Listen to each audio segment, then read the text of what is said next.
পহেলা November থেকে পর্যটকদের জন্য খুলে দেয়া হচ্ছে প্রবাল দ্বীপ সেন্ট মার্টিন। নভেম্বর এবং ডিসেম্বরে শুধু দিনের বেলা সেন্ট মার্টিন ভ্রমণ করা যাবে, আর জানুয়ারি এবং ফেব্রুয়ারিতে রাতে অবস্থান করতে পারবেন পর্যটকরা। সচিবালয়ে বিশ্ব পর্যটন দিবস উপলক্ষে সংবাদ সম্মেলনে আরও জানানো হয়, পর্যটন শিল্প রক্ষায় নীতিমালা হচ্ছে।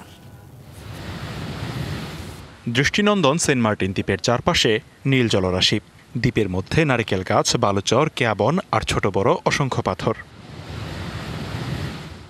সমুদ্রের ঢেউ, জোয়ার ভাটার গর্জন, পূর্ণিমার রাতের দৃষ্টিনন্দন রূপ যেন প্রকৃতির অনন্য উপহার।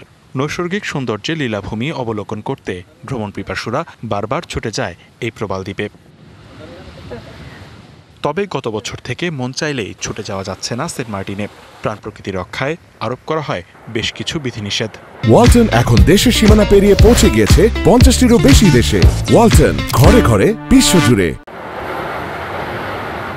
এবছর পয়লা নভেম্বর থেকে থাকছে না আগের বিধিনিষেধ। পর্যটকদের জন্য খুলে দেওয়া হচ্ছে সেন্ট মার্টিন। সবকিছু সংরক্ষণের জন্য আমরা পয়লা নভেম্বর থেকে আশা করছি খুলবো, সীমিত, যেটা আমাদের 2000 করে প্রতিদিন যাবে। প্রথমে ডে ট্যুরটা শুরু হবে, তারপরে শেষের 2 মাস থাকতে পারবে রাতে, তবে সংখ্যাটা 2000ই হবে। এছাড়া পর্যটন খাতের উন্নয়ন এবং সেন্ট মার্টিন নিয়ে সরকারের পদক্ষেপ তুলে ধরেন উপদেষ্টা। আমরা কমিউনিটি বেসড ট্যুরিজম করার চেষ্টা করছি, যেখানে আমরা জনগোষ্ঠীকেও সম্পৃক্ত করছি।